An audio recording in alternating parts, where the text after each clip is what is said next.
It's important to feel like we have something to believe in because it gives hope for future. Hope for future. And why is hope for future important? Because of the fear of death, the fear of the unknown, the fear of what is beyond this human plane of existence.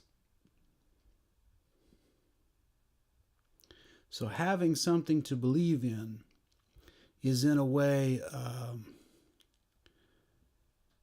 a crutch to lean upon.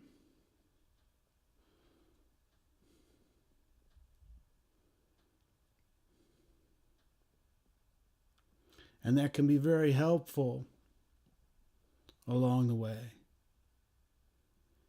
But the crutch itself is not the primary objective. The crutch itself is a prop. It's a tool for the journey. And without that tool, there wouldn't be a direction in which to focus.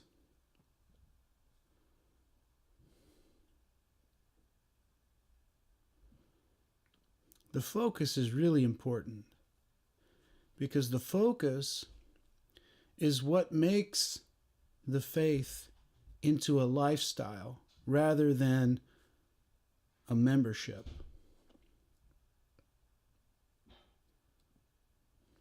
The membership only belongs here on earth.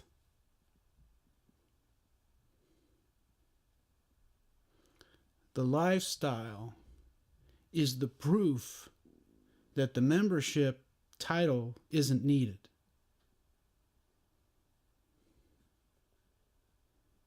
So the one that has the lifestyle, that lives the lifestyle of faith and puts their focus on faith,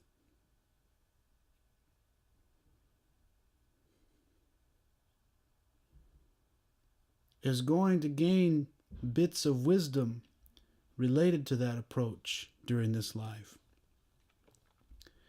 And the one that is engaged in membership is only going to benefit on the personal level. And that's why some visits to religious gatherings don't yield anything except a sense of social gathering, a sense of feeling good around other people. There's no soul satisfaction. Rarely is there satisfaction there that touches deeper than the social level.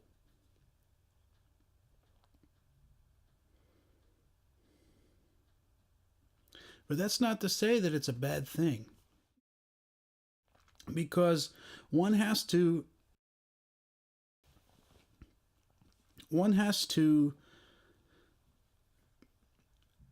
take a perspective in order to gain that direction on the path. So you have to know where you're going to aim before you get there. You can't just get there without knowing where you're going. And yet, on the other hand, if you're like a stick floating down a river and you don't have the means to swim, you're just floating along with the current, you're going to end up exactly where the current puts you. That sounds very different from the idea of having a choice. So it's really about recognizing that it's really a mix between fate and will that seems to be what this human existence consists of. And when we look at the fear of death concerning fate and will, the direction really takes on a different meaning. The direction of growth, the direction of the spiritual path, really takes on a different meaning when taken out of the context of social belonging.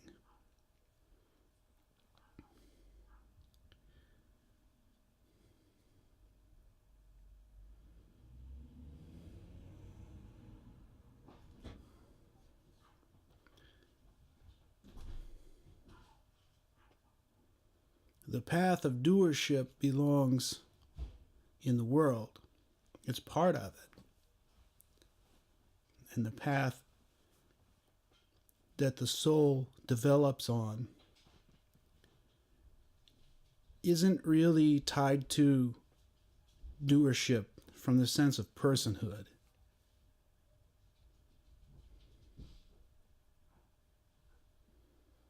So if the focus in a religious social gathering is to get together and celebrate being social,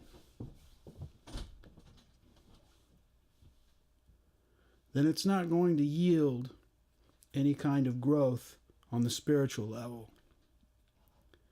Maybe by chance a little will happen here and there, but it's not going to be a direct correlation. It's not going to be a direct result.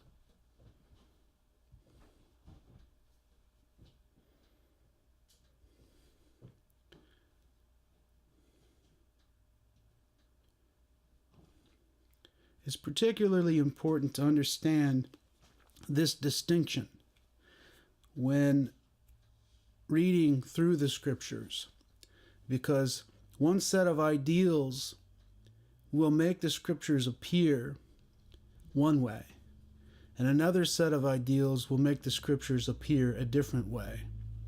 And that's the beauty of the wisdom that's contained in the scriptures, is that it speaks to all levels of development. But it is important to be able to discern whether one is reading the scriptures for purposes of personal gain in the world, or they're reading the scriptures for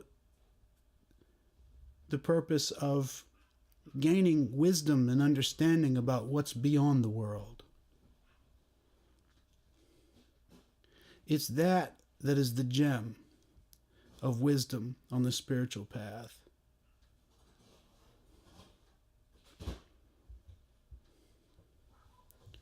Now, it's also seen in the scriptures that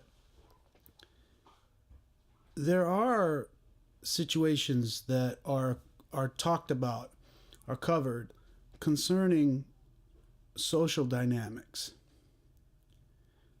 You can see scriptures that have mention of laws in them. And it's important to recognize there that the laws in the scriptures are not the laws of the highway today. If you can see that difference between laws back then, which were totally a platform for growth, versus really kind of the regulation that's happening today that doesn't really foster much growth. It's really like hitting a brick wall in some places. Then what we can synthesize through that is that the laws that are shared in the scriptures, that are mentioned in the scriptures, are there for the purposes of transformation, purification.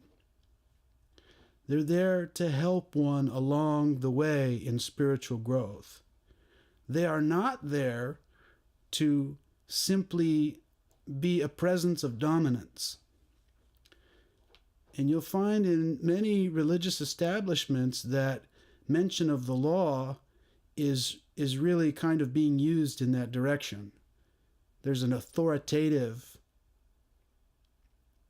connotation that's mixed in there with it. And that's okay as long as it's applying to the spiritual realm and not social agendas here on earth. That's the difference. And what you'll see commonly is that people are getting together discussing politics. Religion isn't about politics. Religion is about divinity. Religion is about what's beyond. Religion is about creation. Religion is about God. Religion is about leaving this world behind at the moment of death and where that's going to lead to. It isn't about being a better person. It isn't about being a better member of a group than another member of a group. It isn't about social groups. It's about an individual walk with creation and the Creator. And where that connects is not on the personal level. That's not a connection that's made in the realm of personhood.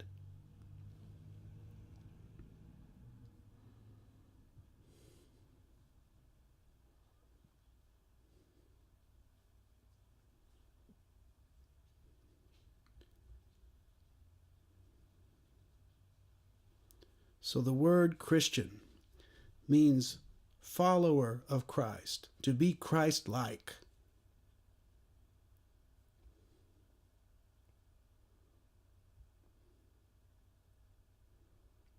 Exhibiting superiority over other groups was not a practice of Christ.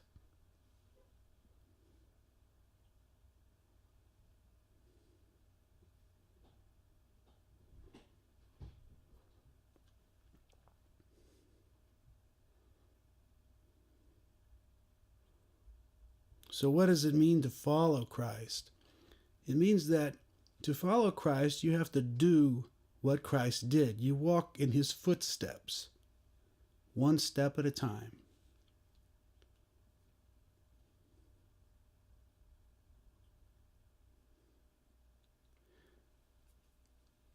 It's not so much about administering the cross as it is about getting on it. The true disciple of Christ sacrifices the personal level of the human experience in exchange for spiritual growth via the teachings of Christ. It has nothing to do with social order. Social order dies when the body dies.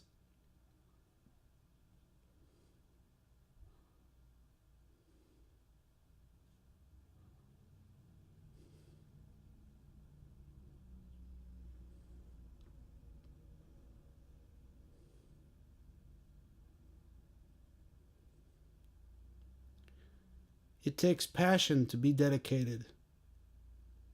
It takes passion. It takes an open heart, a willingness to stand in the fire of the world.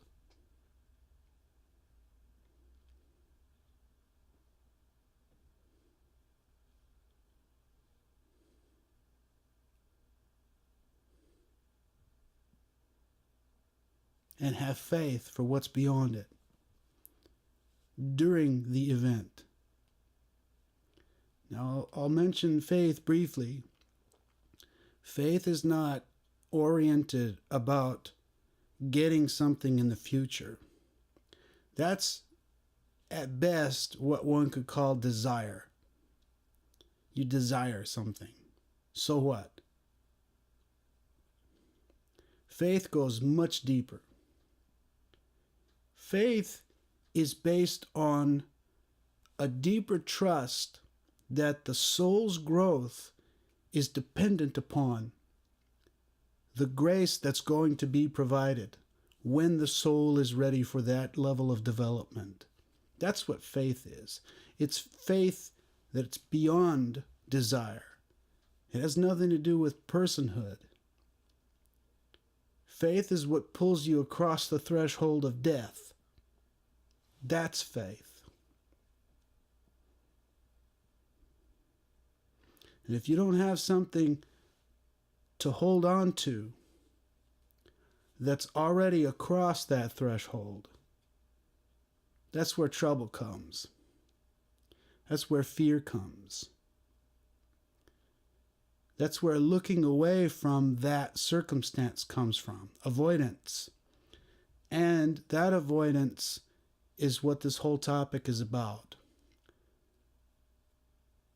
The avoidance that is the undercurrent for that situation is what is the platform where this whole feeling good social gathering arises out of. The fear is there, and the gathering takes the edge off of it. That's not a bad thing. But that gathering is on this side of the equation.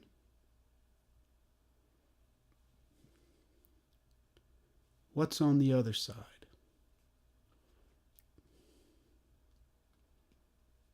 I'll leave it at that.